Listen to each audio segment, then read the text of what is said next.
Hi, I'm Betsy Ross and welcome to my historic home. We are here in the Price Hill neighborhood of downtown Cincinnati, Ohio, just off downtown. It was developed back in the 1880s by a man named John Price, a real estate man. He wanted to encourage people to move here from downtown. One way he did that, he built an incline. You can see the remnants of it right up at the end of the street. In fact, in its heyday, Cincinnati had 5 inclines working. But besides doing the incline, what he did, he built these row houses for his sons, and his sons moved here, and I have the honor of living in one of those original row houses. Let's go in and take a quick look. So you come into these houses and they are what they say they are. They are row houses, shotgun houses, some neighborhoods might call them, but they're skinny and they go up. One thing, there's not a whole lot of space, especially storage space. For example, I just keep my bicycle up here instead of taking it downstairs, bringing it up, taking it back downstairs. It's a whole lot easier to have it here. And here is the kitchen. Now don't blink, because this is the kitchen.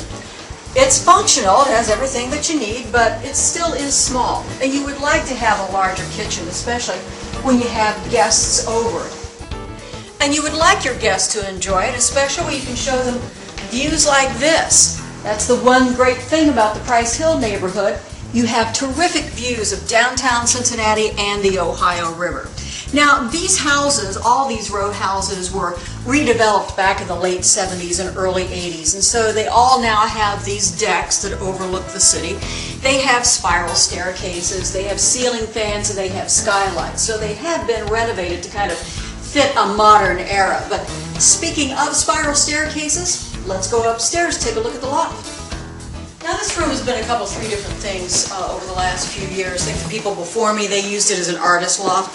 I've had my bedroom up here before.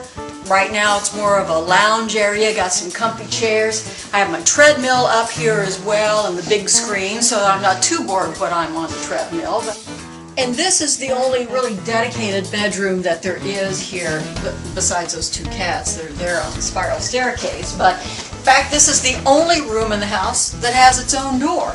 But this is the bedroom that I use, but again, it's small, and these closets are smaller here than the ones upstairs. And the trick about this house as well, you know, I said that you kind of squeezed in things wherever you could. Well, there's a washer and dryer, but it's in the basement in the lower level. Again, the trick is you have to go outside to go into the basement. And you know, when the weather's not so good, that's just another excuse for me not to do the laundry.